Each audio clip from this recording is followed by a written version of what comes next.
Assalamualaikum. Bismillahirrahmanirrahim.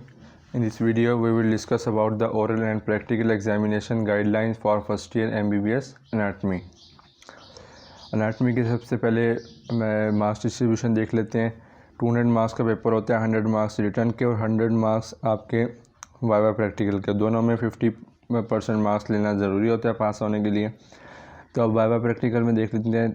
Internal assessment होगी 10 marks की, 10 marks की इंटरनल असेसमेंट। उसके अलावा आपकी स्पॉटिंग हो जाती है, जिसमें हिस्टो स्पॉटिंग और ग्रॉस स्पॉटिंग आ जाती है। वो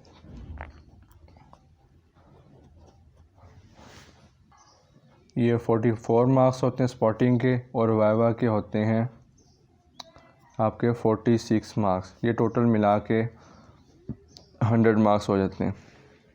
तो इसमें थोड़ा सा मुश्किल है, फिजियोलॉजी और बायोकेमिस्ट्री के हिसाब से इसकी तैयारी थोड़ी अलग से करनी पड़ती है। तो मैं आपको बता दूं इसकी तैयारी कैसे करनी है और प्रोसीजर वगैरह क्या होता है। सबसे पहले हम देख लेते हैं कि आपकी जो ग्रॉस स्पॉटिंग है, ग्रॉस स्पॉटिंग में आपके पास 12 स्टेशन होंगे और हर स्टेशन के 2 मार्क्स होंगे, और हर स्टेशन पे 4 स्पॉट्स मतलब 4 पॉइंट्स पे पिन्स लगी होंगी। आपने उनको आइडेंटिफाई करके उनका नाम लिखना होगा। वो इसमें हर स्टेशन पे आपको 1.5 मिनट दिया जाएगा, और उसके अलावा टोटल मार्क्स होंगे 24।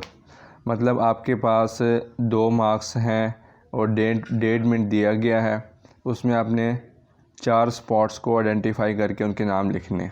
और ये स्टेशंस की भी डिस्ट्रीब्यूशन ऐसे है कि अपर लिम्ब के 3 स्टेशन होंगे, 6 मार्क्स अपर लिम्ब के हो गए, और लोअर लिम्ब के भी 6 मार्क्स। उसके अलावा थोरैक्स के 4 मार्क्स, 2 स्टेशन होंगे। रेडियोलॉजिकल एनाटमी, इसमें क्या होगा कि आपको कोई भी एक्सरे दिया जाएगा, तो वो आपका एक्सरे अपर लिम्ब का भी हो सकता है, लोअर का भी हो सकता है, थोरैक्स के भी। इन तीनों रीजन्स में से किसी का भी एक एक्सरे हो सकता है। 2 मार्क्स ये हो गए। एम्ब्रियो के भी आपके 6 मार्क्स, ये टोटल 24 मार्क्स हो जाते हैं। तो इसकी आपने तैयारी कैसे करनी है वो भी आपको मैं बताता हूँ आगे। इसकी तैयारी में ये है कि जब आपके रिटन एग्ज़ाम ख़त्म होते हैं तो उसके बाद आपको 1-2 दिन का टाइम दिया जाता है।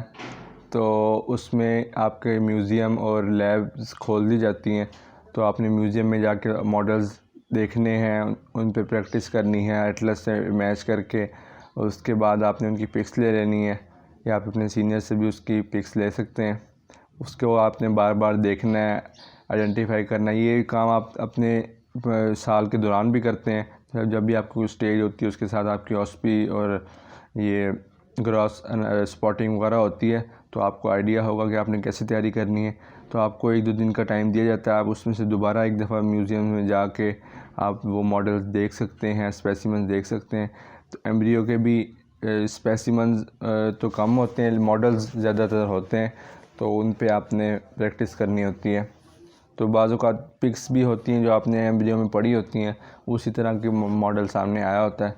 तो ये सारी चीज़ें आप अपने टीचर्स से, आप अपने जो म्यूज़ियम वाले इंचार्ज हैं उनसे पता कर सकते हैं कि ये कौन कौन से मॉडल्स एग्ज़ाम में आते हैं। तो आपने उनकी अच्छी तरह तैयारी करनी है। आपको 24 मार्क्स का ये मार्क्स भी आपके अपने हाथ में हैं।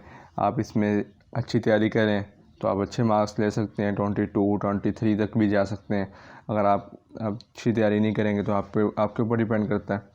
उसके बाद चलते हैं हिस्टो, ऑस्पी और वाइवा। हिस्टो में क्या है कि हिस्टो के 2 पार्ट्स हो जाते हैं। एक होता है कि 10 मार्क्स का पोर्शन जिसमें 10 स्लाइड्स लगी होती हैं 10 माइक्रोस्कोप्स में। आपने 1 बाय 1 मूव करना होता है।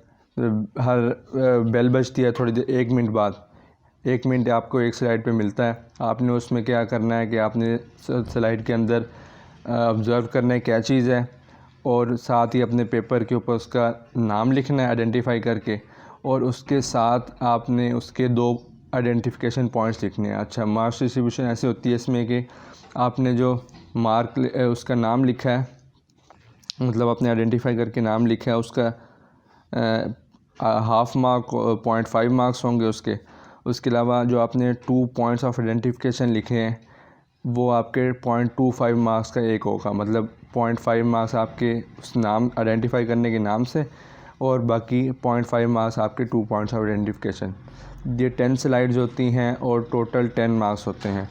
तो इसमें टाइम भी आपको 10 मिनट दिया जाता है, हर उस पे स्टेशन पे 1 मिनट टाइम दिया जाता है। अच्छा, अब साथ साथ ये भी कर लेते हैं कि इसके हमने आइडेंटिफिकेशन पॉइंट्स कहाँ से करने हैं। वो पॉइंट्स आपको मैं बताता हूँ कि आपकी ये जो प्रैक्टिकल सिलेबस होता है आपको यूएचएस की तरफ से, उसमें सारा ये सिलेबस में दिए गए होते हैं पॉइंट्स ऑफ आइडेंटिफिकेशन। जैसे simple squamous epithelium, single layer flattened elongated fusiform cells, और उसके अलावा सेंट्रल एलोंगेटेड बल्जिंग से। आप बहुत अच्छा तो यही है कि आप यही पॉइंट्स लिखें। अगर बिलफर्ज आपको इनमें से पॉइंट्स याद नहीं आते या कोई आपके जहन में ख़ुद आ रहा है तो आप वो पॉइंट भी लिख सकते हैं, तो चल जाता है। ये आपके 10 मार्क्स की हो गई स्लाइड्स। और उसके अलावा बाकी 10 मार्क्स की एक होती है मेजर स्लाइड, जिसे हम लॉन्ग स्लाइड भी कहते हैं। इसमें क्या होता है कि आपको टोटल 15 मिनट्स दिए जाते हैं। उसमें ये होता है कि आपने सबसे पहले तो आपको स्लाइड दी जाएगी, स्लाइड आपने आइडेंटिफाई करनी होगी कि किस चीज़ की स्लाइड है, उसका 1 नंबर है। ये आपको 1 नंबर आपके आइडेंटिफिकेशन का। और उसके बाद आपने वही स्लाइड ड्रॉ करनी होगी। फॉर एग्जांपल आपका थाइमस आ जाता है, स्प्लीन आ जाता है, कोई भी इस तरह की चीज़ आती है तो आपने वो ड्रॉ करनी है, या कोई भी एपिथेलियम आ जाती है आपने वो ड्रॉ करनी है, उसका 1 नंबर है। बाकी उसकी लेबलिंग करनी है, उसके भी 1 मार्क है। ये 3 मार्क्स हो गए आपके मतलब उससे रिलेटेड जो आपने ख़ुद करने हैं। बाकी 7 मार्क्स का आपका इसका वाइवा होगा। उसमें आपसे उस स्लाइड से रिलेटेड पूछा जाएगा कि इस स्लाइड में क्या कुछ है, आपने क्या देखा। फॉर एग्जाम्पल आपने थाइमस देख लिया या टॉन्सिल देख लिया, तो उससे रिलेटेड आपसे क्वेश्चन पूछेंगे, यार टॉन्सिल्स क्या चीज़ होती है, टॉन्सिल्स कहाँ कहाँ होते हैं, कितनी टाइप्स के टॉन्सिल्स होते हैं, इनका फंक्शन क्या होता है, इनके इन्फेक्शन हो जाए तो क्या होता है। तो इस तरह के आपसे क्वेश्चन पूछ सकते हैं। फॉर एग्जाम्पल या आपकी कोई एपिथेलियम आ गई है तो एपिथेलियम पूछेंगे कि ये और कहाँ कहाँ पे होती है, कि किन किन एरियाज़ ऑफ बॉडी में होती है, तो इसके फ़ीचर्स क्या हैं, इसके पॉइंट्स ऑफ आइडेंटिफिकेशन क्या हैं। तो इस तरह की चीज़ें टोटल आपके 10 मार्क्स की हो जाती हैं। तो इसमें वाइवा के लिए ये है कि आपके ये 3 चीज़ें तो आपने उसी वक्त इमीडिएटली लिखनी होती हैं। बाकी वाइवा के लिए आपको 10 से 15 मिनट मिल जाते हैं।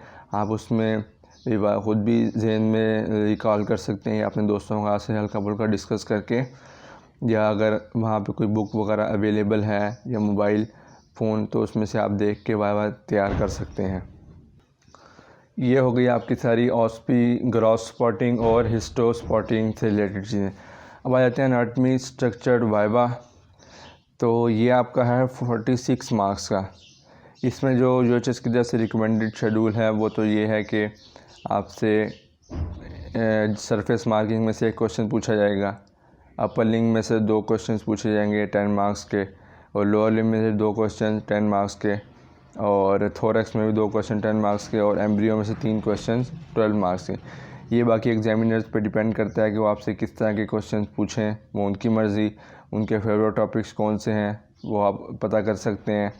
तो या अगर आपको शुरू में है तो आप तो अच्छी तरह तैयारी करनी पड़ेगी, वरना आप अपने जिन बैच फेलोज़ का शुरू में वाइवा हो जाता है तो उनसे पूछ सकते हैं कि एग्ज़ामिनर्स कौन से टॉपिक को ज़्यादा टच कर रहे हैं, या आपके जो इंटरनल एग्ज़ामिनर कॉलेज के एचओडी हैं तो आप अपने सीनियर से भी पूछ सकते हैं कि लास्ट ईयर इन्होंने किस तरह का वाइवा लिया था, तो आप वो टॉपिक्स अच्छी तरह तैयार कर सकते हैं।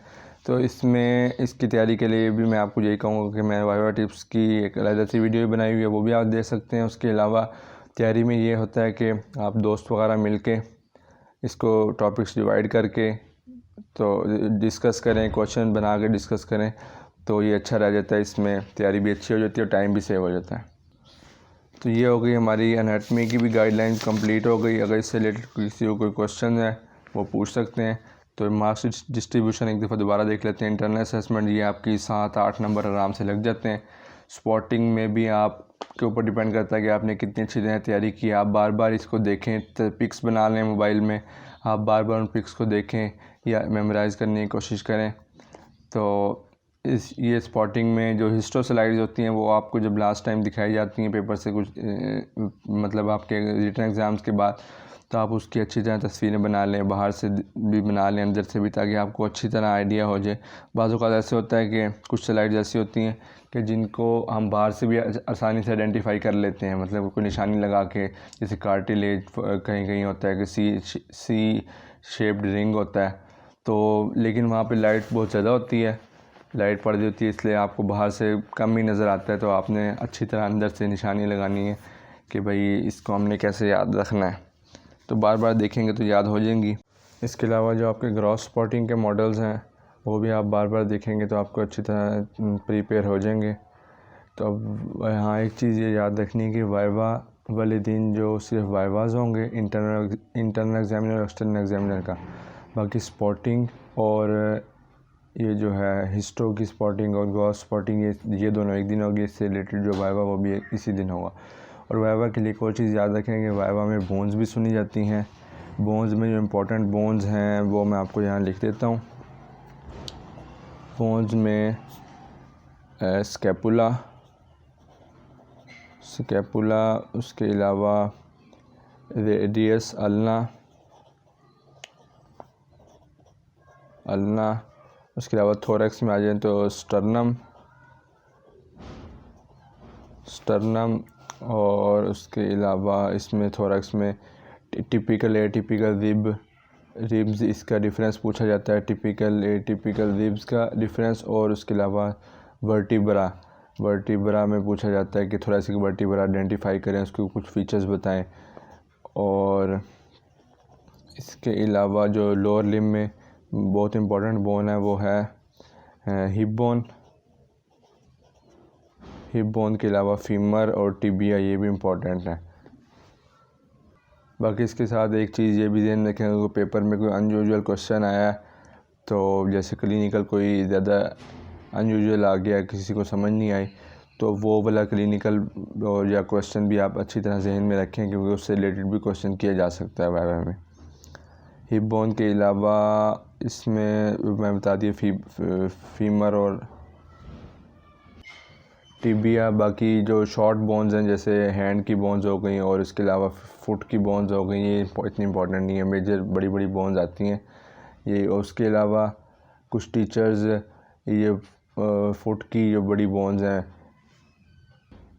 कैल्केनियस, स्कैफॉइड वगैरह, तो ये भी पूछ सकते हैं। वैसे मोस्टली इन बोन्स पे जाते नहीं है, बड़ी बड़ी बोन्स आपको पूछ लेते हैं, बोन को आइडेंटिफाई, बोन बता देंगे कि आप रेडियस बोन उठाएं।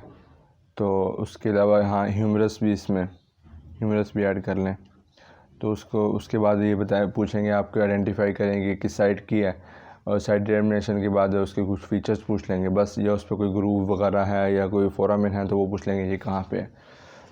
तो ये सारी चीज़ें आपने तैयार करनी है। अगर इससे रिलेटेड अभी कोई क्वेश्चंस है तो नीचे कमेंट सेक्शन में पूछ सकते हैं। तो अपने सारे दोस्तों के साथ शेयर करें ताकि सबका फ़ायदा हो जाए। जज़ाकल्लाह।